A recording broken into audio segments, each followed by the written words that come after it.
Polycystic ovarian disease ഇന്ന് എല്ലാവർക്കും കേൾക്കാൻ പറ്റുന്ന ഒരു കാര്യമാണ്. ഇപ്പം എൻ്റെ ഒരു ഫ്രണ്ട് സർക്കിളിൽ തന്നെ നോക്കുവാണെങ്കിൽ 10 പേര് സംസാരിക്കുകയാണെങ്കിൽ 6 പേരോ അതിൽ കൂടുതലോ എനിക്കും PCOD ഉണ്ട് എന്ന് പറയുന്ന ഒരു സിറ്റുവേഷനാണ്. അപ്പം നമ്മളൊരു സംഭവം റെയർ ആയിട്ട് കേൾക്കുമ്പോഴായിരിക്കും അതിൽ കൂടുതൽ ഇൻവോൾവ് ചെയ്ത് അതിനൊരു ട്രീറ്റ്മെന്റിലേക്ക് പോവുക. എല്ലാവരും ഒരു സാധനം പറയുമ്പോൾ ചിലപ്പോൾ നമ്മളത് നെഗ്ലക്ട് ചെയ്യും. സോ ഈ PCOD ശരിക്കും ഇൻഫെർട്ടിലിറ്റിക്ക് ഒരു റീസൺ ആണോ? എല്ലാവരിലും അങ്ങനെ ആണോ?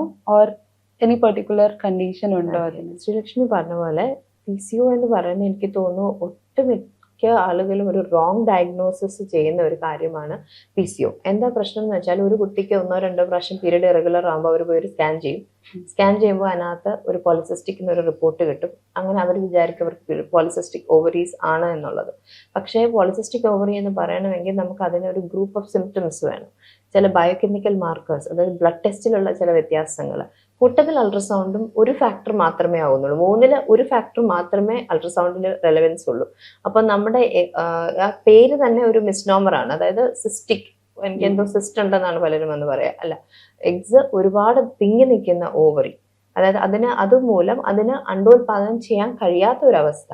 അത് ഗേൾസ് അത് എങ്ങനെ എക്സ്പീരിയൻസ് ചെയ്യുന്നു വെച്ചാൽ ഇറഗുലർ ആയിട്ട് വരുന്ന പീരിയഡ്സ്, അത് വൺസ് ഇൻ എ വൈൽ ഒന്നുമല്ല, അതൊരു ലോങ് സ്റ്റാൻഡിങ് കേസാണ്. സ്ഥിരമായിട്ട് തെറ്റി വരുന്ന പീരീഡ്സ്, അതുമൂലം ഉണ്ടാകുന്ന ഇൻഫെർട്ടിലിറ്റി.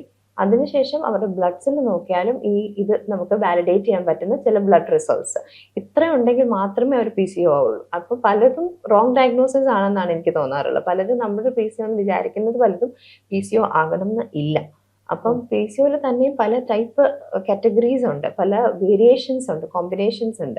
അപ്പം അതിൻ്റെ സാധാരണ ഞാൻ പറഞ്ഞ പോലെ ഈ ഹോർമോണൽ വേരിയേഷനും പീരീഡ് വരാത്ത അവസ്ഥയും ഒക്കെ ഉണ്ടെങ്കിലും അവരുടെ ബ്ലഡ് റിസൾട്ട്സിലും വ്യത്യാസം വരുമ്പോൾ അതിനകത്ത് ചില ഫാക്ടേഴ്സാണ് അതിനകത്ത് റിസ്ക് ഉണ്ടാക്കുന്നത്. അതിനകത്ത് അവർക്ക് കൂടുതൽ ടെൻഡൻസി, ഒരു റിയൽ PCO ആണെങ്കിൽ അവർക്ക് higher chance in them becoming diabetic tendency ഉണ്ടോ.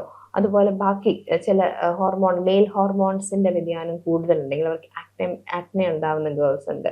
അല്ലെങ്കിൽ ചില കുട്ടികൾ നമ്മൾ ഈ ഇൻസുലിൻ റെസിസ്റ്റൻസ് ആണ് ഈ പ്രീ ഡയബറ്റിക് കണ്ടീഷൻ പറയുക. അപ്പൊ അവരുടെ കഴുത്തിന് ചുറ്റും അസാധാരണമായ കറുപ്പ് കാണുക. പിന്നെ ബോഡി വെയിറ്റ് എക്സസ്, അത് തിൻ കുട്ടികളിലും PCO ഉണ്ട്, കുറച്ച് ഒബീസായ കുട്ടികളും PCOs ഉണ്ട്. അപ്പം അതാ പറയുന്നത് PCOയിൽ തന്നെ പല കോമ്പിനേഷൻസ് ഉണ്ട്. അപ്പം റിയലി അതൊരു ഞാൻ പറയുന്നത് എപ്പോഴും ഒരു എക്സ്പേർട്ടിന്റെ അടുത്തു നിന്ന് ആ ഒരു ഡയഗ്നോസിസ് എടുക്കുന്നതായിരിക്കും കറക്റ്റ്. ചിലപ്പം നമ്മൾ തന്നെ ഡയഗ്നോസ് ചെയ്യുമ്പോൾ അതിനകത്ത് ചെറിയ വേരിയേഷൻസ് വന്നേക്കാം. അതുപോലെ നമ്മൾ PCO ആണെന്ന് വിചാരിക്കുന്ന പലർക്കും മറ്റ് കോസസ് ഓഫ് ഓവുലേഷൻ, അതായത് ഓവുലേഷൻ നടക്കാത്തതിന് മറ്റു കാരണങ്ങളില്ല എന്നുള്ളതും നമ്മൾ എൻഷുർ ചെയ്യണം. കാരണം ഇതായിരിക്കണം എന്നില്ല അതിന്റെ ആക്ച്വൽ റീസൺ. ഓക്കെ.